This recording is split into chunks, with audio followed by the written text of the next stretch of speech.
যে সকল জাতীয় নেতৃবৃন্দ এই মঞ্চে আছেন, মঞ্চের বাইরে যে সকল জাতীয় আরো নেতৃবৃন্দ আছেন, আমরা সকলে মিলে এই দেশকে নেতৃত্ব দিয়ে আমাদের বাংলাদেশের জনগণের প্রত্যাশিত সেই বাংলাদেশকে আমরা গড়ে তুলতে চাই। আমাদেরকে যে কোনো মূল্যে আমাদেরকে এই দেশের শান্তি শৃঙ্খলা রক্ষা করতে হবে।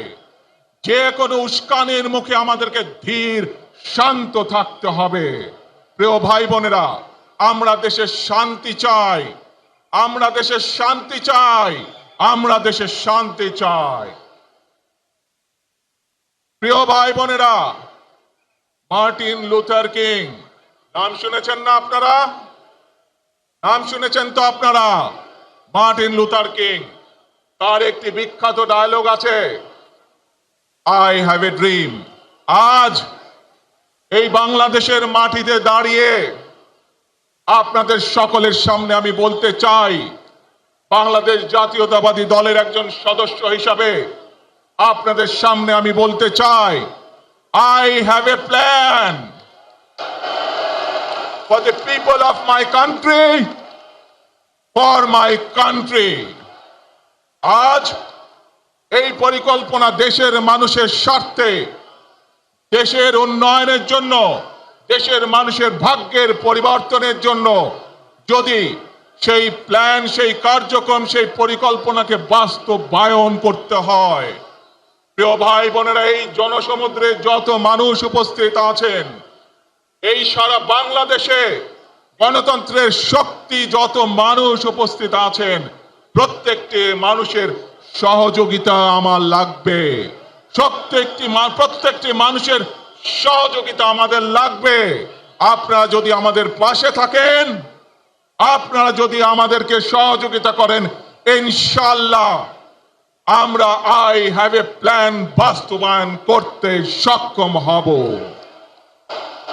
আসুন আমরা আল্লাহ রাব্বুল আলামিনের দরবারে হাত তুলে প্রার্থনা করি, আমরা জানো হে রব্বুল আলামিন, হে একমাত্র মালিক, হে একমাত্র পরওয়ারদিগার, হে একমাত্র রহমত দানকারী, হে একমাত্র সাহায্যকারী, আজ আপনি যদি আমাদেরকে রহমত দেন, তাহলে আমরা এই দেশের মানুষ কঠোর পরিশ্রম করার মাধ্যমে আমাদের প্রত্যাশিত বাংলাদেশকে গড়ে তুলতে পারবো। আজ যদি আল্লাহর রহমত এই দেশ এবং এই দেশের মানুষের পক্ষে থাকে, আল্লাহর সাহায্য, আল্লাহর দয়া এই দেশের মানুষের উপরে, এই দেশের উপরে থাকে, ইনশাআল্লাহ আমরা আমাদের প্রত্যাশিত বাংলাদেশ গড়ে তুলতে সক্ষম হব। প্রিয় ভাই বোনেরা, আজ আসুন আমরা সকলে মিলে প্রতিজ্ঞা করি যে ইনশাআল্লাহ আগামী দিনে দেশ পরিচালনার দায়িত্বে যারা আসবে, আমরা সকলে নবী করিম সাল্লাল্লাহু আলাইহি সাল্লামের যে ন্যায়পরায়ণতা, সেই ন্যায়পরায়ণতার আলোকে আমরা দেশ পরিচালনার সর্বোচ্চ চেষ্টা করব।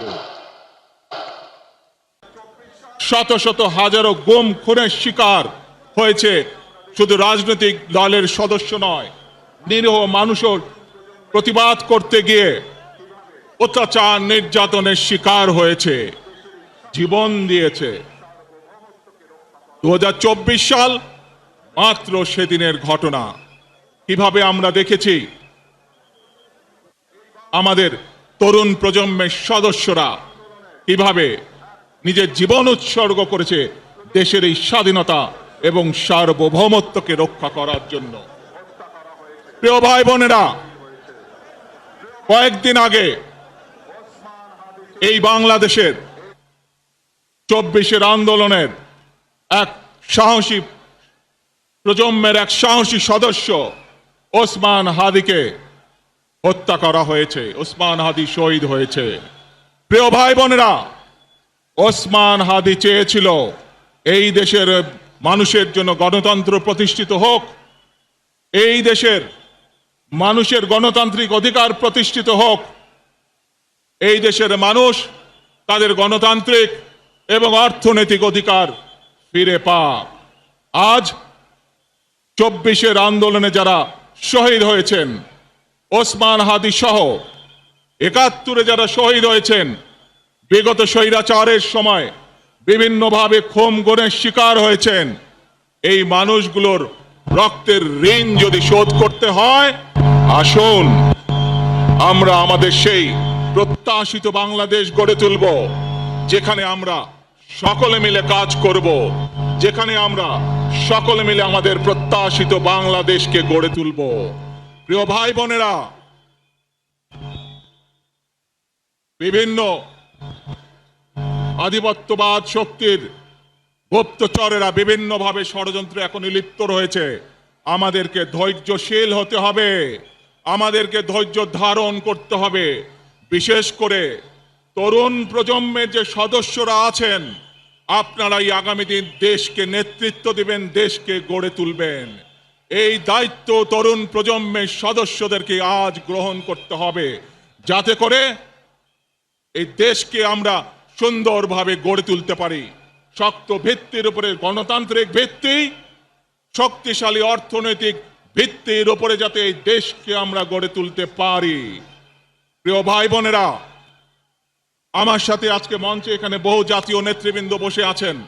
আসুন আজকে আমরা দুহাত তুলে আল্লাহর দরবারে দোয়া করি, আল্লাহর রহমত আমরা চাই। ছাত্র জনতা সহ সর্বস্তরের মানুষ, কৃষক, শ্রমিক, গৃহবধূ, নারী, পুরুষ, মাদ্রাসার ছাত্র সহ দল মত নির্বিশেষে, শ্রেণী পেশা নির্বিশেষে সকল মানুষ সেদিন 2024 সালের 5ই আগস্ট এই দেশের স্বাধীনতা এবং সার্বভৌমত্বকে রক্ষা করেছিল।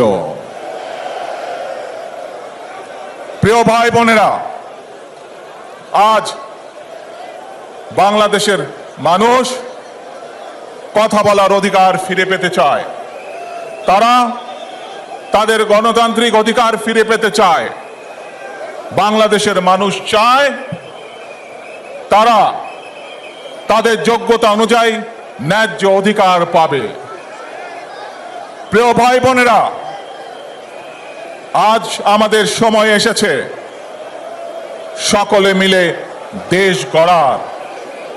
এই দেশে যেমন পাহাড়ের মানুষ আছে, এই দেশে একইভাবে সমতলের মানুষ আছে। এই দেশে মুসলমান, বৌদ্ধ, খ্রিস্টান, হিন্দু সহ বিভিন্ন ধর্মের মানুষ বসবাস করে। আমরা চাই সকলে মিলে এমন একটি বাংলাদেশ গড়ে তুলব আমরা, যেই বাংলাদেশের স্বপ্ন একজন মা দেখেন, অর্থাৎ একটি নিরাপদ বাংলাদেশ আমরা গড়ে তুলতে চাই। যে বাংলাদেশে যেই বাংলাদেশের স্বপ্ন একজন মা দেখেন, অর্থাৎ একটি নিরাপদ বাংলাদেশ আমরা গড়ে তুলতে চাই। যে বাংলাদেশে একজন নারী, একজন পুরুষ, একজন শিশু যেই হোক না কেন, নিরাপদে ঘর থেকে বের হলে নিরাপদে ইনশাআল্লাহ ঘরে আবার ফিরে আসতে পারে। প্রিয় ভাই বোনেরা, এই দেশের জনসংখ্যার অর্ধেক নারী, 4 কোটিরও বেশি তরুণ প্রজন্মের সদস্য, 5 কোটির মতন শিশু,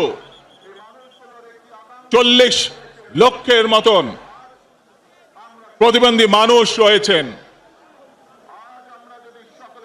কয়েক কোটি কৃষক শ্রমিক রয়েছেন। এই মানুষগুলোর একটি প্রত্যাশা আছে এই রাষ্ট্রের কাছে, এই মানুষগুলোর একটি আকাঙ্ক্ষা আছে এই দেশের কাছে। আজ আমরা সকলে যদি ঐক্যবদ্ধ হই, আজ আমরা যদি সকলে প্রতিজ্ঞাবদ্ধ হই, তাহলে আমরা এই লক্ষ কোটি মানুষের সেই প্রত্যাশাগুলো পূরণ করতে পারি ইনশাআল্লাহ। প্রিয় ভাই বোনেরা, 71 সালে আমাদের শহীদরা নিজের জীবন উৎসর্গ করেছিলেন এই রকম একটি বাংলাদেশ গঠনের জন্য। বিগত 15 বছর স্বৈরাচারের বিরুদ্ধে